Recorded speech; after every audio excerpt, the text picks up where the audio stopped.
alors aujourd'hui on va faire la popote ensemble, ni entrée, ni plat, ni dessert. Avec moi on va passer directement à l'apéritif ou au digestif comme vous voulez. On va se faire un petit rhum arrangé. Alors le rhum arrangé, l'avantage c'est qu'on peut l'arranger. La recette que je vais vous proposer, elle est modifiable. Attention néanmoins à ne pas rajouter trop d'ingrédients, parce que ce qui est bien avec un rhum arrangé, c'est qu'il garde son identité. Je vais vous proposer une recette qui me tient particulièrement à cœur.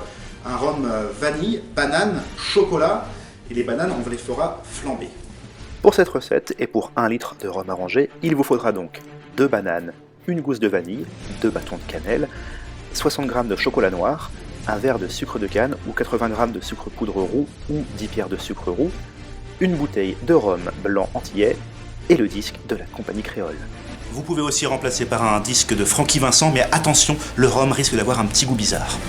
Détail important à ne surtout pas négliger, prévoyez un verre, du sucre roux, un petit peu de sucre de canne, quelques citrons, 4 centilitres de rhum blanc. Comme ça, vous commencez la recette avec un petit punch, et ça c'est pas mal. Là on y va. Un brin d'humour ne fait jamais de mal. Merci Didier. Pour commencer déjà il nous faut un contenant. On va privilégier une bouteille en verre, parce que le plastique déjà, ça tue les dauphins, et puis en plus le rhum en macérant, il risque de faire travailler un peu le plastique et c'est pas génial. On peut trouver une bouteille de jus de fruits, par exemple en verre, que vous trouverez dans un supermarché, n'importe où. C'est très bien, les goulots sont souvent assez larges et on pourra insérer nos bananes quand on les aura fait flamber. Commencez par peser 60 g de chocolat noir et incisez votre gousse de vanille dans le sens de la longueur.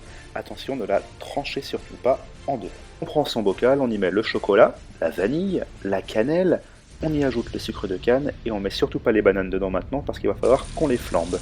Pour faire flamber vos bananes, c'est super simple. Vous mettez du beurre dans votre poêle, vous faites bien chauffer. Quand c'est chaud, quand le beurre est bien mousseux, vous mettez vos bananes recto verso dans le sens de la longueur.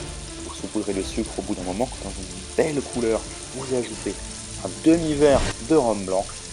Vous le mettez bien, vous laissez chauffer. Ça fait un joli bruit.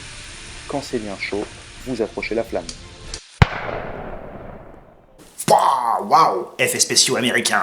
C'est hyper joli. Vous laissez bien flamber comme ça. Attention à ne pas avoir de choses dangereuses à côté. Et pour éteindre, on souffle pas. On pose le couvercle par-dessus. Ça étouffe. Et voilà. Vous laissez chauffer encore un petit peu tranquillement. Et c'est bon. Formidable. Vous ajoutez les bananes dans le contenant. Puis le rhum. Jusqu'à ras-bord. On n'en perd pas une goutte. Pour faire un rhum arrangé de qualité, il vous faudra aussi un rhum de qualité. Alors, on privilégie le rhum agricole, c'est vraiment pas mal. Attention, c'est un peu plus fort qu'un rhum classique. Si vous êtes un peu frileux, passez sur un rhum cubain par exemple, il sera moins lourd en alcool. Petite astuce pour savoir si votre rhum est vraiment bon, prêtez l'oreille. Quand vous ouvrez la bouteille, normalement, on entend du Philippe Laville. Il tape sur des bambous et c'est numéro 1. Étape la moins compliquée, on referme. Une fois que tout est terminé, pas la peine de mettre au frais, on laisse ça dans un coin bien fermé, hermétique, à l'abri de la chaleur, et puis on attend. 3 semaines c'est bien, 1 mois c'est bien. Au bout de 15 jours, on peut le goûter pour voir le goût que ça a. Également au bout de la 3e semaine, comme ça, on peut réajuster si on veut rajouter un peu de sucre, un peu de vanille, un peu de banane, un peu de rhum. On peut faire travailler ces mélanges, un petit peu d'activité manuelle et inventer une petite étiquette. Bah oui, il a le droit d'avoir un petit nom. Moi, ça sera le rhum Corona Rangé. Vous remarquerez que j'en ai fait un petit peu plus, j'en ai fait 5 litres. Comme ça, bah écoutez, après le confinement, on se retrouve tous aux 2 rue des Dames, et puis on rigolera de cette période, et puis on boira un coup ensemble. En attendant, vous faites attention à vous, aimez-vous, faites pas les imbéciles, restez chez vous, et à très bientôt. Salut! Il tape sur des bambous et c'est numéro 1.